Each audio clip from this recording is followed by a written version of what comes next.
Reflections in Time is made possible in part by support from the UNO Alumni Association, fostering a legacy of alumni giving since 1913.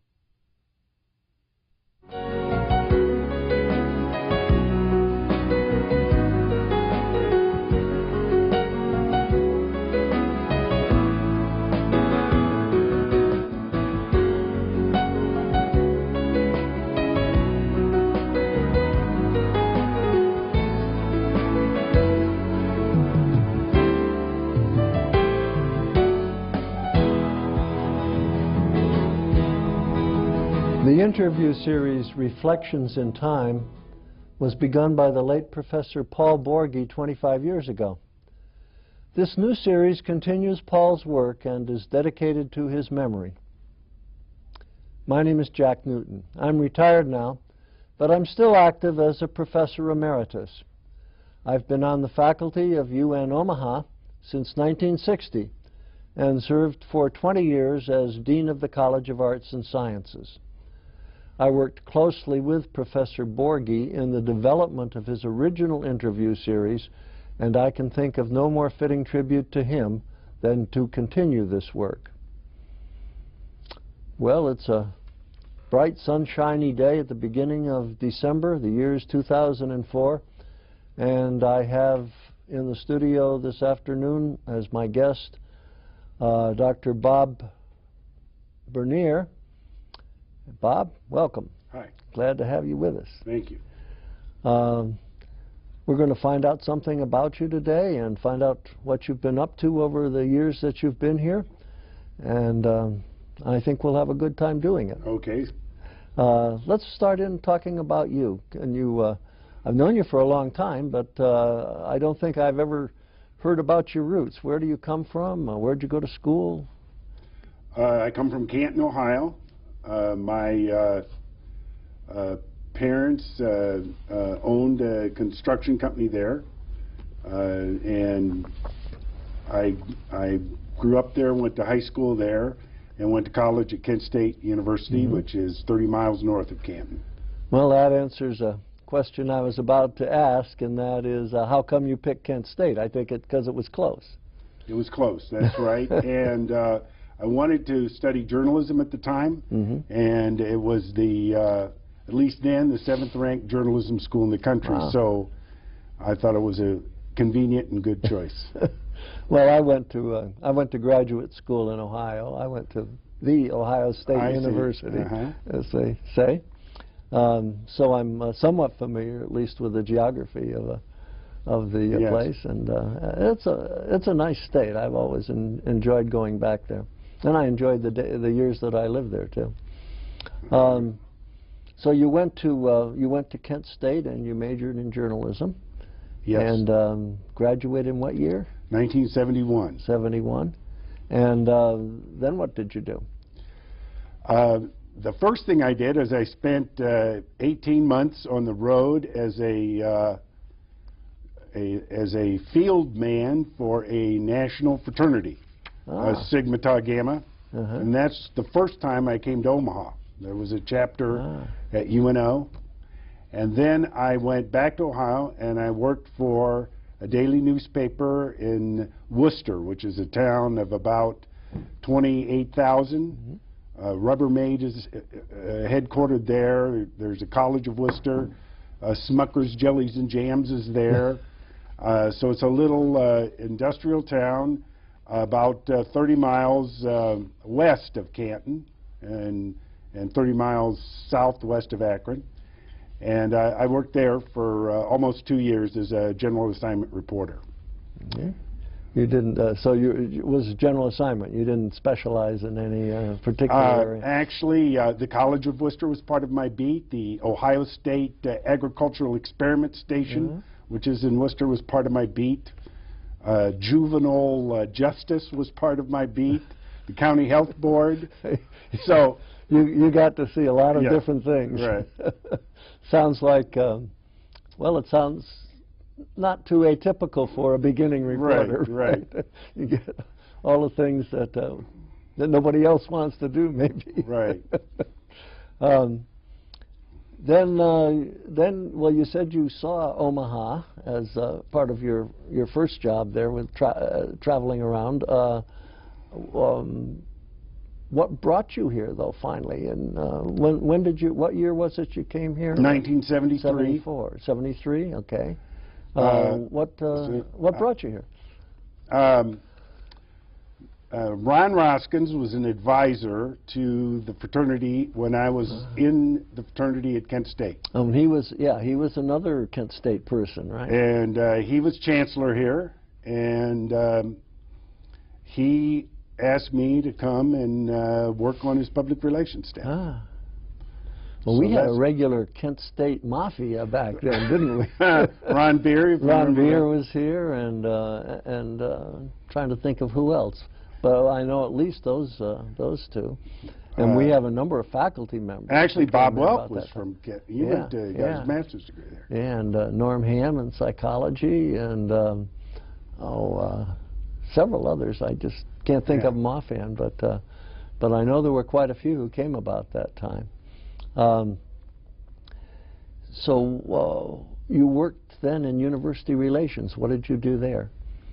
At the beginning, I wrote speeches, and I edited publications, and then after about a year, I was named assistant director of university relations, and I had responsibility for all of what we now call the news bureau and printing and duplicating services.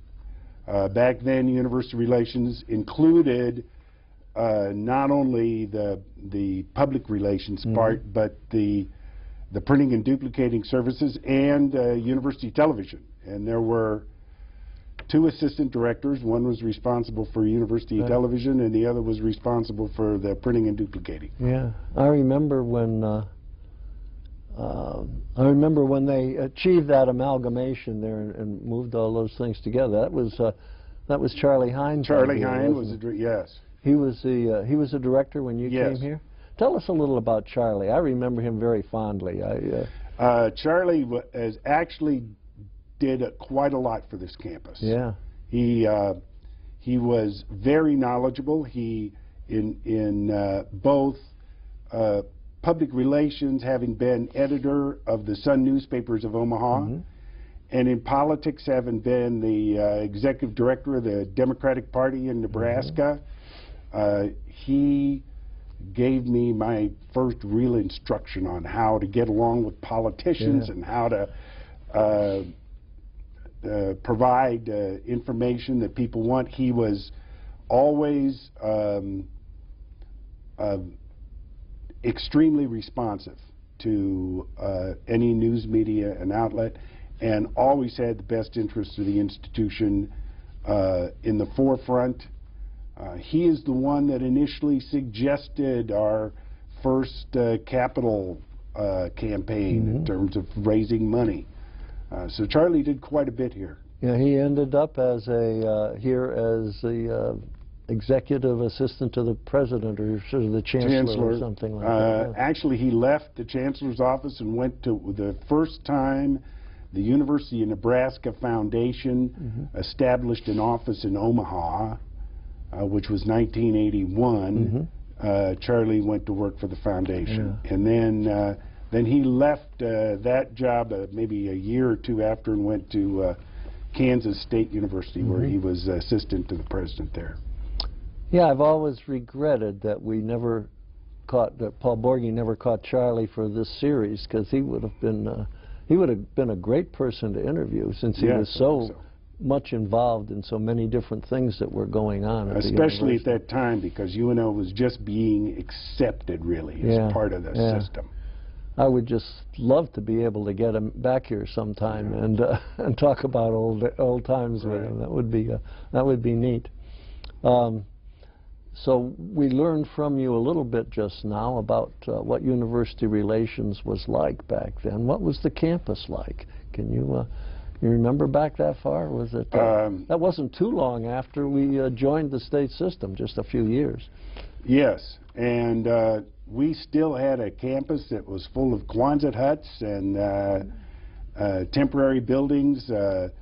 We had, I think, a lot of adjustment. One of the adjustments that I remember most was we were concerned about having a decent band to be on the football field. And there was some flirtation with abandoning bands altogether and going with a drum and bugle corps. And then they hired Jim Saker, and he turned the whole thing around. Yeah, I remember he didn't have any uniforms that first year. No, they wore black slacks and red T-shirts. Yes. We had a situation that I was told by people, you know, interestingly, I never heard this in the community when I came here, but within the campus about the community saying about us that we were West Dodge High. And when you went to the football game and you saw that scruffy-looking band, that was felt pretty like, sad there for a while. Yeah, that it was really less than West Dodge High.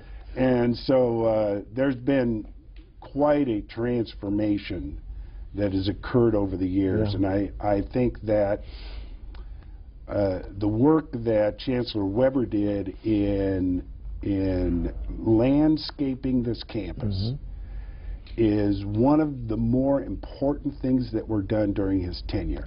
I don't know if people talk about it that much, but when I was in university relations, one of the things we did was a view book.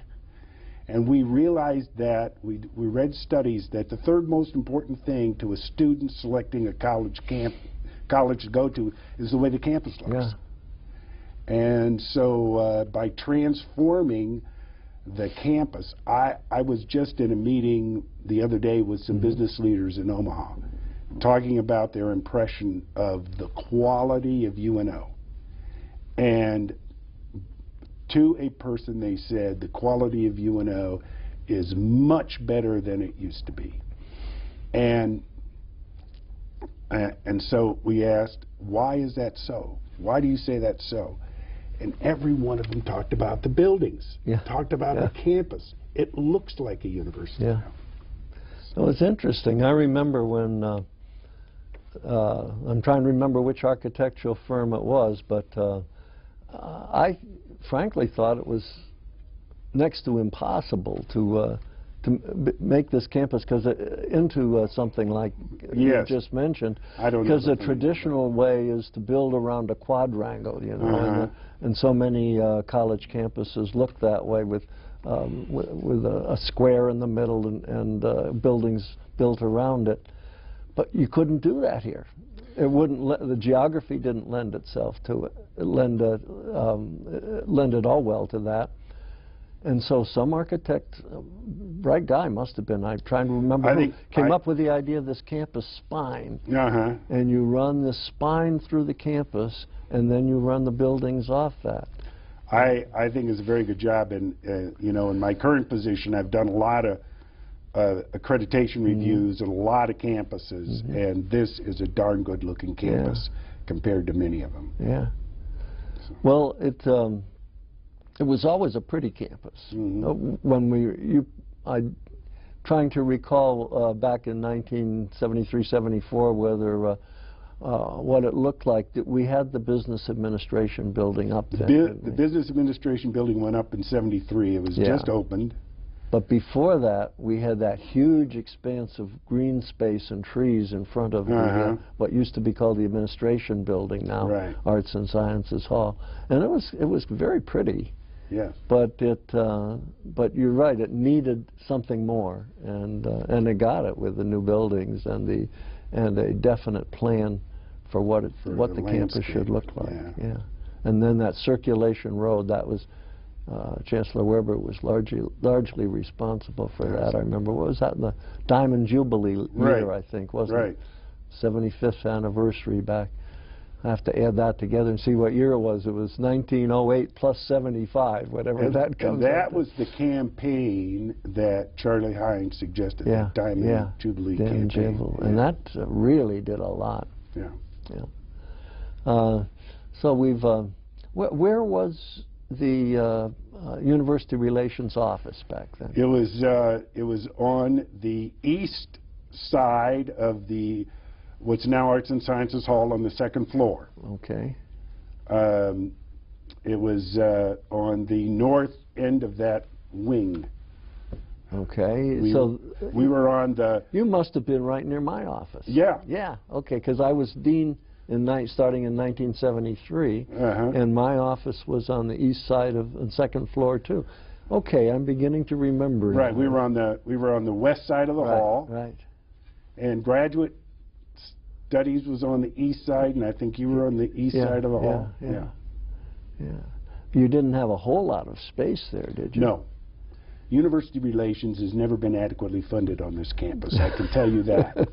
Either in space or personnel or operating budget, it's always been a hand-to-mouth operation. I was just trying to think if any of the people I've interviewed ever said, boy, we had a lot of money and we did a good job. Well, I can tell you that when I moved to my current position, I was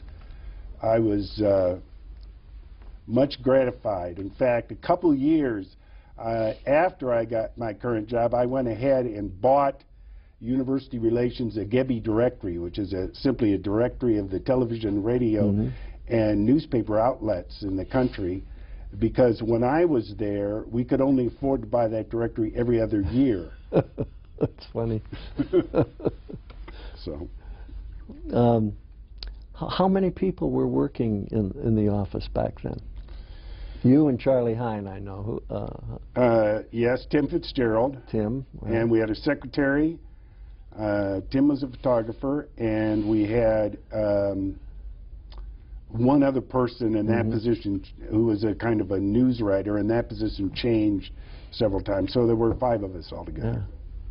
Yeah. And have you kept enough contact with them over the years so you know how big it is now?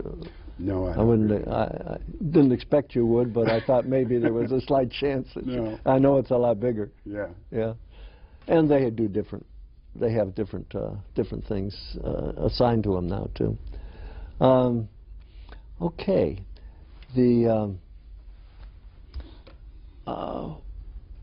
But you didn't stay there forever.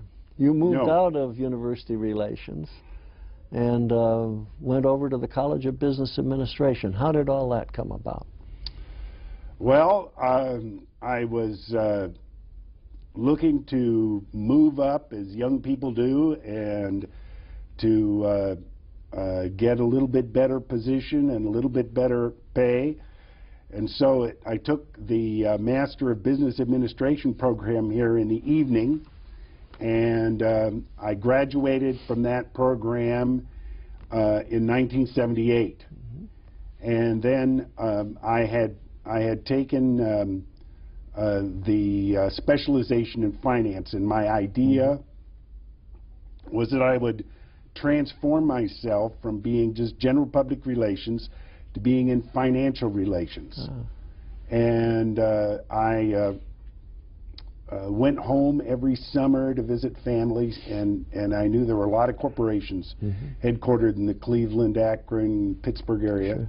So I wrote 60 letters and got 6 job interviews for the 2 weeks that I was going to be in Ohio. And I went back there and I got 3 job offers. Well, just before I left, Larry Trussell offered me the job as being director of the Nebraska Business Development Center.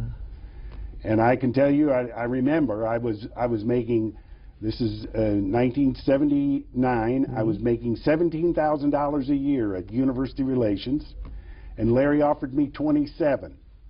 And the best job offer I got back in Cleveland was 25.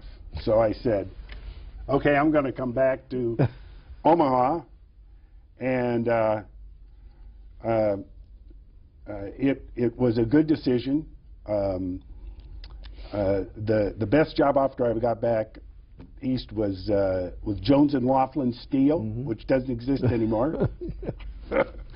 So and then beyond that, I really enjoyed the work that I did in the Nebraska Business Development Center and was very interested in it because of my background. The Nebraska Business Development Center was organized in 1977, and its first director was Dave Ambrose. who is a marketing professor at UNO. And he was my advisor in my MBA program. And he's actually the one that recommended me to Larry for the job.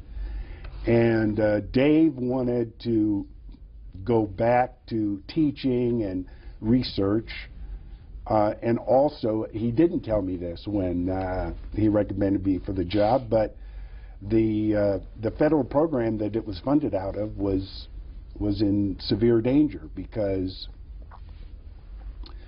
it had been a pilot program and that was started in the Carter administration, and President Carter refused to support it because there was concern within the Office of the Small Business Administration in Washington, D.C. that it would deplete the ranks of the people employed in that office.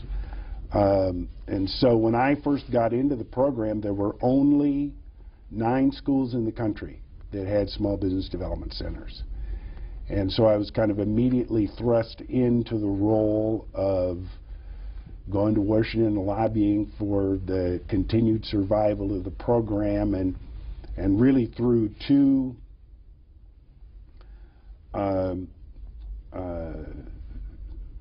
members of Congress, Neil Smith, who was a congressman from Iowa, and Sam Nunn, who was a senator from Georgia.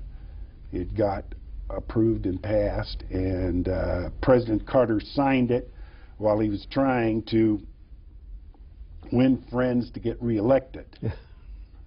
I guess it didn't help that much, but the SBDC, or Small Business Development Center program, was then approved in 1980, and funding became available for it. Well, you said there were 9 centers originally. Were they pretty well spread out around the country, or? There were 2 in California, Nebraska, Missouri, Georgia, Maine, Well, that's pretty Florida. spread out. I guess when you go from Maine to California, you're just about covered. Yeah. Yeah, but we were. How did we happen to end up one of the schools that was in that group? That was a result of our having the largest, what was then called Small Business Institute program in the country. Excuse me. Which is a program in which students had the experience of doing research cases or consulting cases for small businesses under the guidance of a professor, and they would write a paper and get a grade on it. And the SBA would provide, I think, $200 a case, a small amount, in order to cover the actual out-of-pocket expenses of doing it. And we were doing 80 or 90 of those cases a year. People like Bill Brown and Dave Ambrose and Bob Mathis, professors in our college, did those cases in their classrooms as part of the curriculum. And because of our record there, and rumored, I cannot verify this, but the rumor was, the legend is that the then administrator of the Small Business Administration came out here for a dinner honoring the students and their clients, and that he was taken to the bar after the dinner by Bill Muse, then dean of the College of Business, and he was convinced over drinks to put one of the new small business development centers here in Omaha. Oh, Bill was a pretty persuasive person. Yes, he was. And he was a dean when you were working on your MBA. Right. Yes, and he was. And they had a very strong program back then, I recall. Yes. And so it's no wonder he was doing all kinds of interesting things back then. Yeah. Yeah, he's another person that never got interviewed in this series, and though I have interviewed Larry Trussell, and learned a lot from him on it. Larry was one of my teachers for a while. I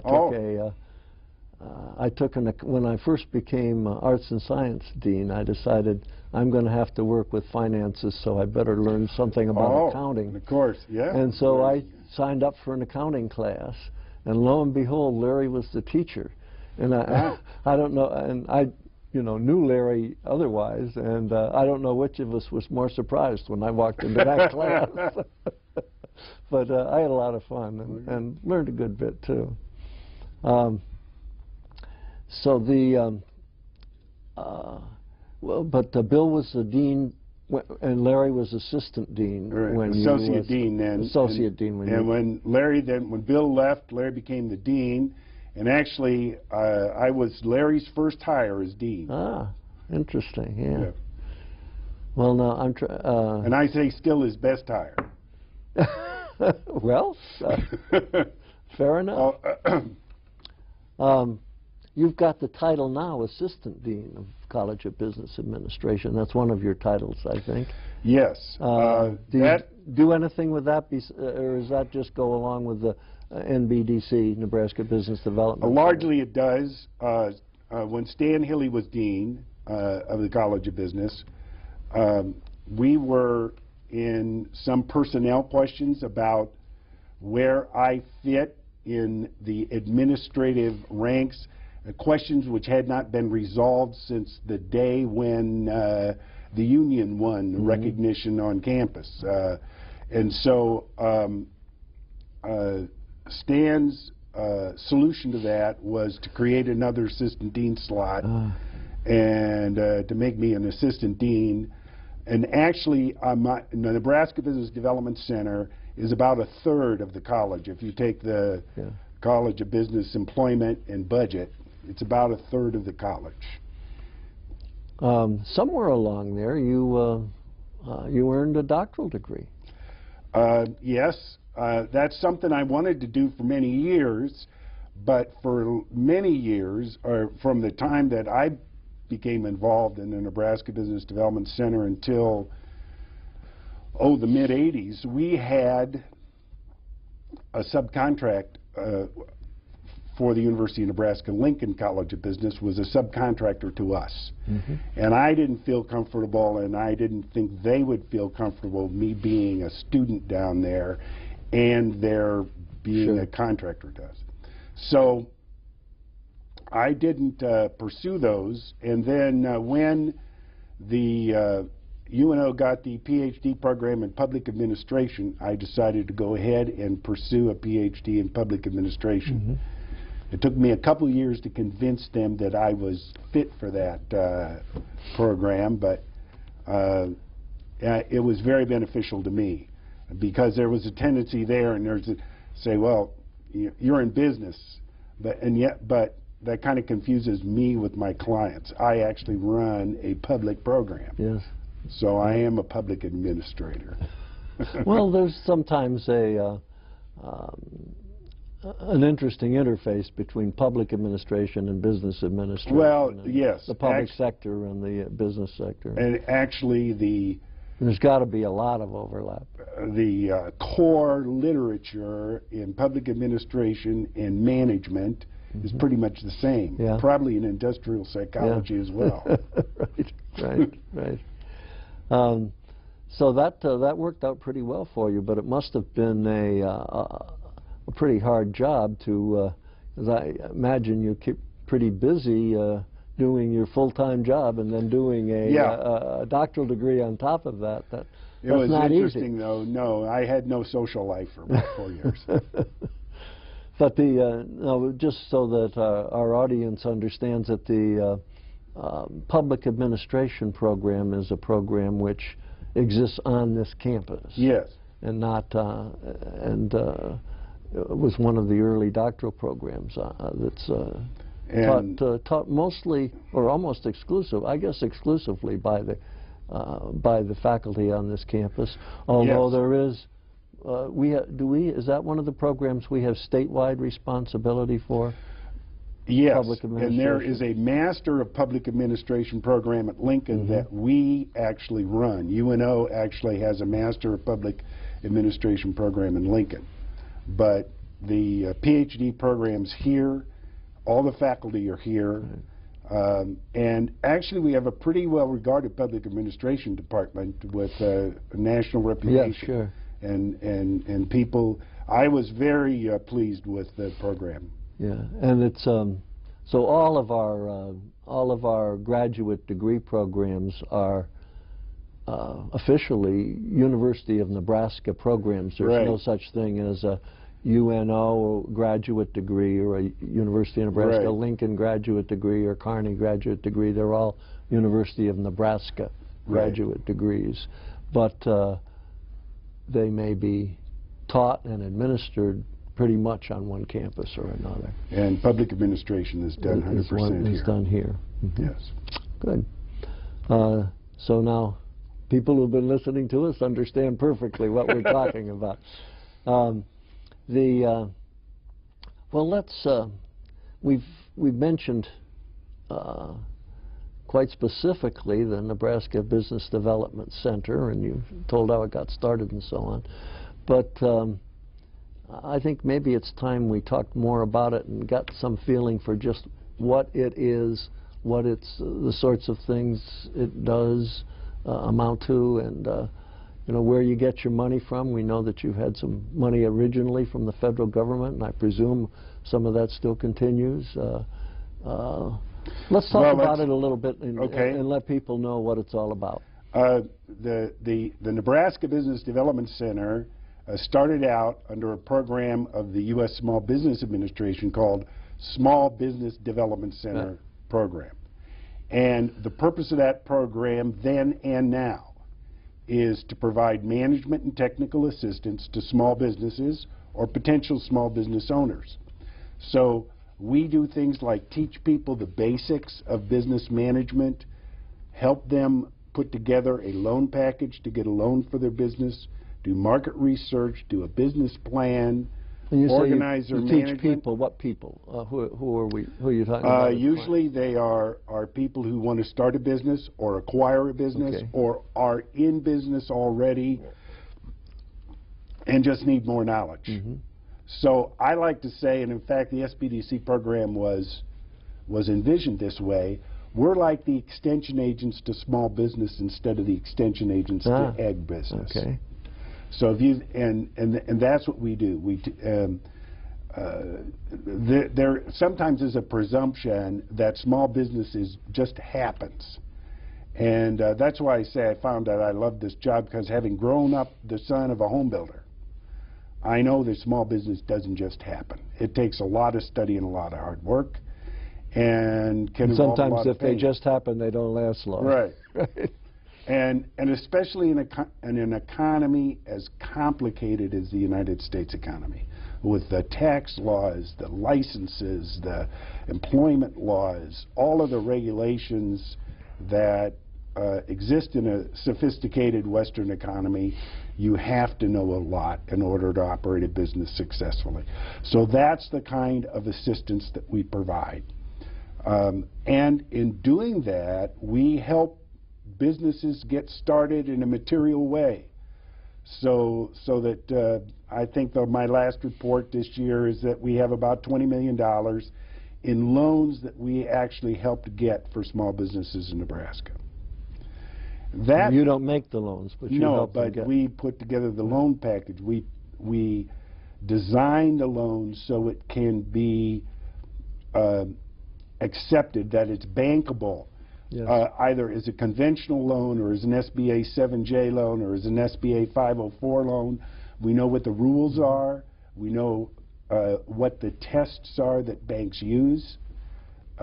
We know how to help a business design itself so that it becomes bankable. And that's one of the functions that we provide. As my program grew, Nebraska, as I said, was one of the first of 9 small business development centers. And in fact, when the transition occurred from the pilot program to the permanent program, the 2 California schools and the school in Missouri dropped out. So we became one of the 5 programs that made the transition. And there was a limit on the number of dollars in the program. So we maxed out early. While other states were still getting increases in their federal funds, we maxed out our federal funds early.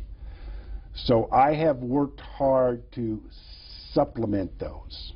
Okay, so these were primarily Small Business Administration funds then? We get originally. Yes, and we still get about $570,000 a year from the U.S. Small Business Administration. But we also have other federal partners now. We have a grant from the U.S. Department of Commerce, National Institute of Standards and Technology that's $210,000 a year to provide assistance to manufacturers.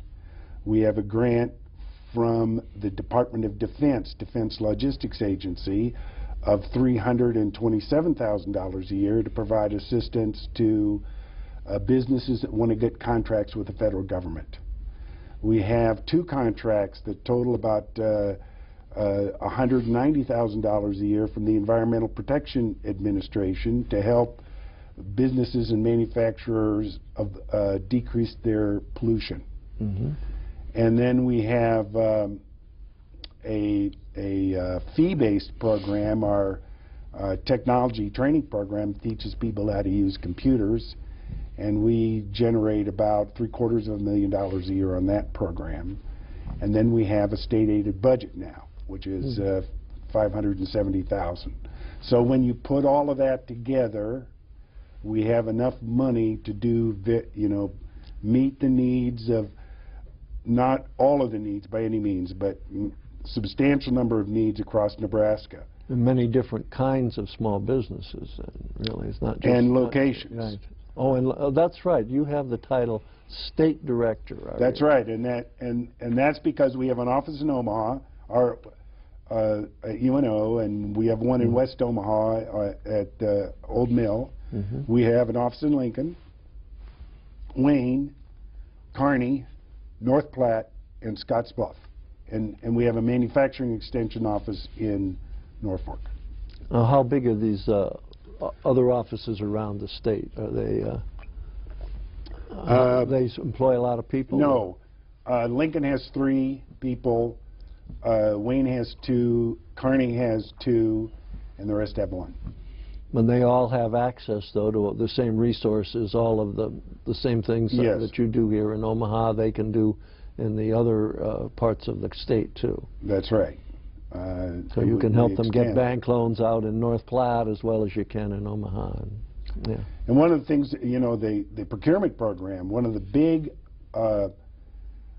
advantages I see now of what we're doing in the procurement program is identifying ways in which Nebraska businesses can get federal contracts. And there's a big potential in Omaha, but there's potential in the rest of Nebraska too. Because when they moved the Space Command here, and you may have seen in the paper about, they moved a lot of contract authority here, not just for outer space, but for cyberspace. Yeah. And we are working with small businesses to help them qualify to be contractors or subcontractors. We've developed some very good relationships with subcontractors so that we can help the businesses get security clearance, which may take up to 2 years to get, and still develop relationships with those subcontractors. So this year, we've finished 11 months so far. Our clients have gotten $58 million in contracts from the federal government just this year, and by the time the year ends, I'm sure it'll be well over $60 million in contracts. Now, is this exclusively defense agencies, or? Not exclusively, but mostly. But we'll help them with any other, any kind of federal or even state procurement. But most of our clients are getting contracts from the Defense Department. There was just an article in the paper a couple of days ago about a small company here in town that had 15 employees that has just gotten a contract to handle the billing for all 30 Air Force hospitals. And they're going to expand. They'll be adding 75 people to their payroll in Omaha. So that's real economic development from a small business perspective. Yeah, that's interesting. Now, Could you get, we talked about these different offices you have around the state. Can you give me some kind of feeling of what proportion of all these dollars are generated by these various offices, or not specifically? But yeah, no, it's hard for me, but certainly the Omaha has the most, and Lincoln the second most, right, as you might expect. As larger areas. Yes, sure. And we have a couple of big defense contractors in Lincoln, but we have a very good defense contractor in Lexington, Nebraska. That probably does $5 or $6 million in defense contracts there, and he's served out of our Kearney office. So we do have capabilities. Now this person, this little shop makes fasteners, and the military buys fasteners from them. But you know, the government buys almost anything you can think of. So. Well, we still have a big agricultural sector in the state. Do we get much of any of that? Do people supply foodstuffs? Yes, in all kinds of ways. And it depends where you are on the manufacturing. I mean, on the continuum of what they call value added in the ag industries. But certainly they buy food products, as you might expect, and of course and this is part of the thing, you know, you have military specifications. You just can't take the stuff you're selling at the Hy-Vee and sell it to the Army. It's got to meet certain criteria. Well, let's talk a little bit. You mentioned the training programs that you do, and I'm familiar with some of those because back in, gee, how many years ago? Almost 10 years ago now, I served a year as acting Vice Chancellor for Academic Affairs.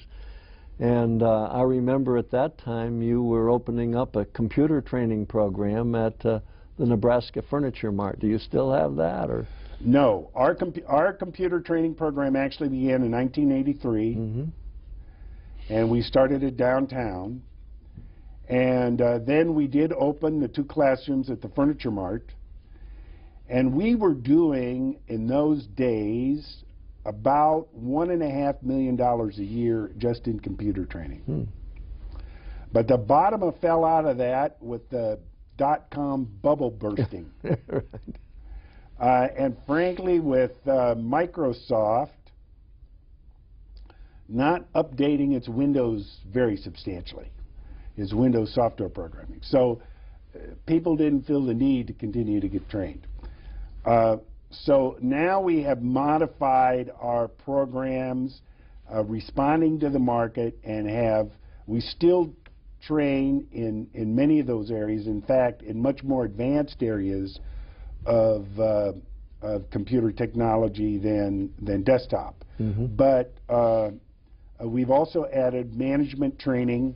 Actually, when the College of Continuing Studies shut down, they had been doing a management training program, and we took that over. And so we do management training and computer training, and we have now moved that. And you know also that the university pulled out of the Peter Kiewit Conference Center. So where we had our facilities there was shut down. So what we've done is we've moved to the ESU number 3 building at 110th and Harrison Road. And we've had very good response to being out there, and we're getting some revival now. Some of the information technology training demands are coming back now that the economy is somewhat going through all of that turmoil that happened after the .com bust and 9/11 and that kind of thing. How did ESU Educational Service Unit number 3 happen to have the space out there? I can only tell you that they told us that They had that there were a number of things that they initially thought were going to be in that building that school systems are doing for themselves, especially in Omaha. Yeah. And it's not real. It's very new and modern building, so it's working out it's a very nice well facility. for us. Yeah. Well, that worked. Yeah. And we're paying them rent. So, sure. Yeah. Yeah. So the taxpayers are getting their money. Right. Right. And that's you and me too. We're taxpayers, right? Well, can you give me some feeling about? We've talked about the dollars. We talked about how, money coming in from these various, and you've mentioned that that this is good for the economy generally. That it builds the economy in these various places where you have units. But could you give me some feeling for what the economic impact of this whole program is? We think that last year, in 2003, we haven't determined the economic impact for 2004 yet, because we haven't finished the year. But last year, our economic impact was, I think it was a total of $138 million or something, like very close to that. And I think we'll be somewhere around there again this year. And one of the frustrations for me is that what we do is not very photo op friendly, because we're helping a lot of little businesses. We serve about 2,000 businesses a year. So it's not like having a ribbon cutting at a new plant with 100 cars in the parking lot. But if you accumulate everything together that we do, our economic impact is pretty substantial, and I say also it's pretty consistent. One of the things, even in rural Nebraska, where we have been talking with the University Systems Office in Lincoln about rural development, one thing I say is that those people in rural Nebraska have had programs come and go. The Nebraska Business Development Center has been there since 1977. We stay, we're working, we're helping businesses every day. So we believe that we have not just only that one punch impact, but we have a cumulative impact of helping that process go on year after year after year. Well, we've maybe just again for the benefit of our listeners here, could you give me some feeling for how you determine what the economic impact is? How do we know that it's that much money? We take the amount of money in loans that we are able to get for our clients, the equity investment that our clients put in, the amount of contracts we get for them or help them get through our procurement technical assistance program, the amount of investment and savings that our manufacturing extension clients get through our helping them with the lean manufacturing and be able to become more productive, and the number of jobs that are created by the businesses that we assist. And we only count those jobs created, by the way, in the year in which the assistance occurs. And so so if they're continuing, they only get counted once. Right. So essentially what you're saying then is that this is money that's coming into the economy of the area that wouldn't be coming in otherwise. And and whenever you're talking about economic development impact numbers, people can question those. But I think ours are as solid as any you've ever seen, more solid than most, because we are not talking about recruiting a new plant to town and they promise they're going to hire 200 people. And then 10 years later you see that their peak employment was 119 and they now have 40. The jobs that we're counting, we only count jobs created after they've been created. not when they've been promised. Let's go back to talking about you a little bit. We've covered the. I think our audience probably has a better idea now about what the NBDC, Nebraska Business Development Center, is all about. And we know how you got started out in it, but you're not starting out anymore. You've been there a while. So what do you do? What's your job? My job, I think, is to make sure the money keeps coming in to fund the program. And so I spend a lot of my time working to maintain our federal grants, to find new federal grants, to keep the resources that we have going along.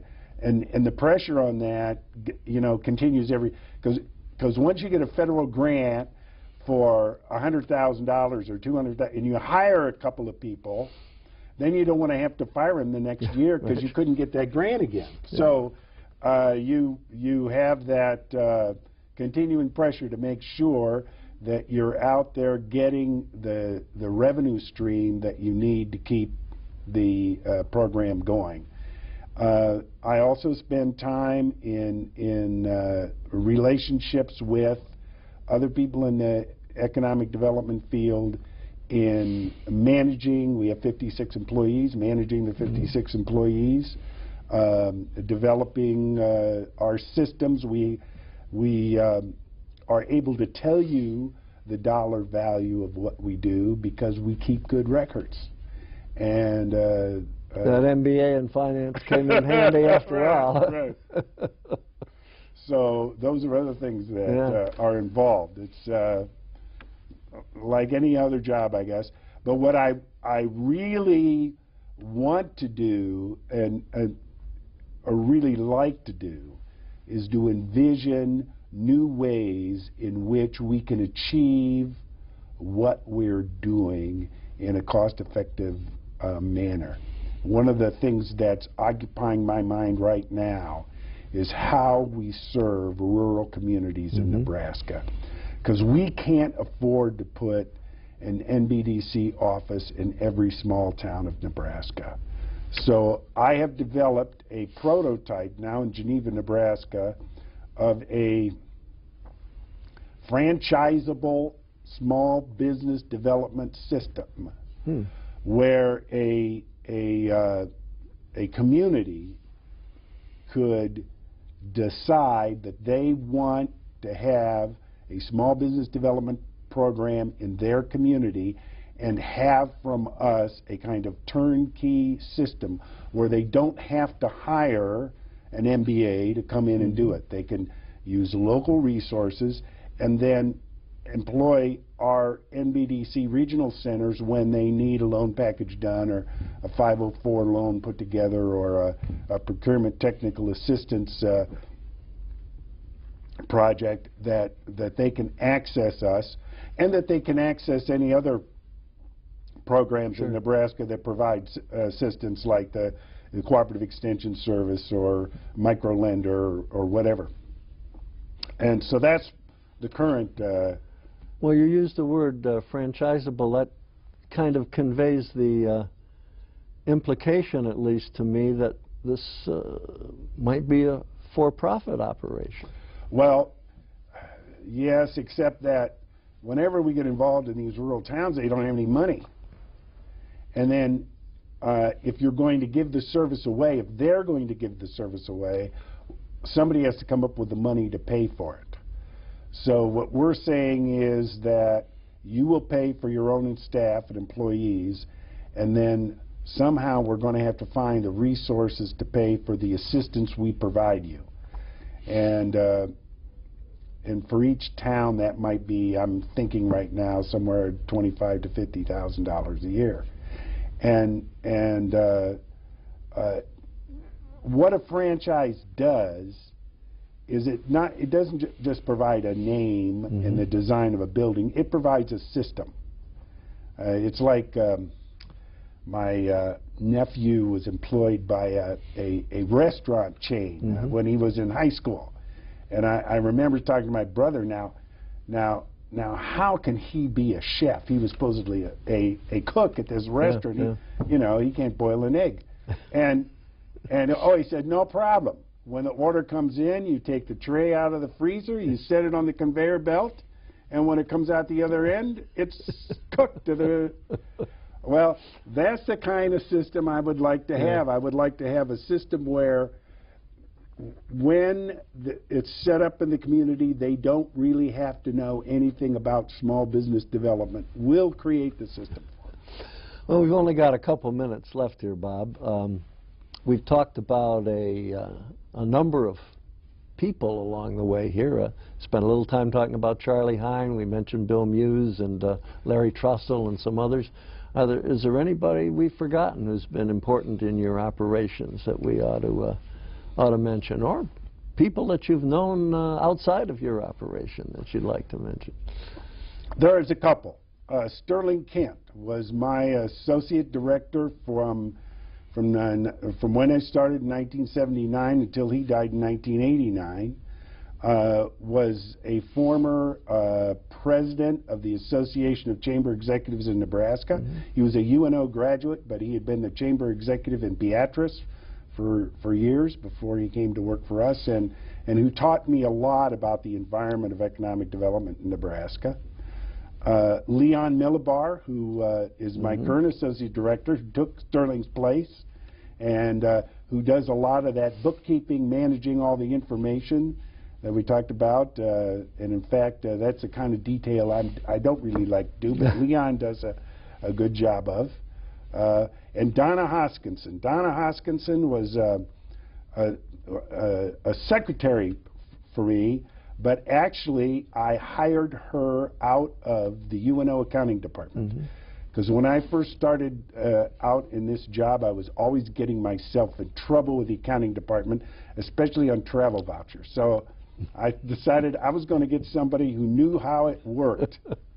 And Donna set us up and kept us out of trouble for a good 20 years before she retired. Well, this has really been fun, and we have just a couple seconds left, and we have a lot of stuff that we haven't talked about that I'd like to talk about, but you have had many, many honors in the process of being here. You've been involved in national organizations, I know, and we didn't have a chance to talk about all of that stuff. I'm sorry about that, but some other time maybe. I thank you very much for joining us today.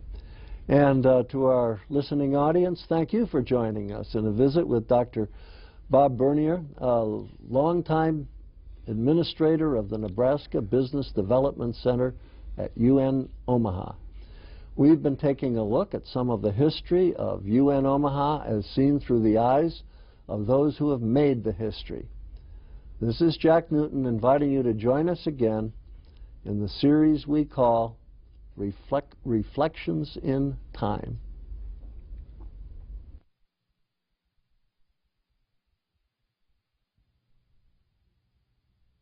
Reflections in Time is made possible in part by support from the UNO Alumni Association, fostering a legacy of alumni giving since 1913.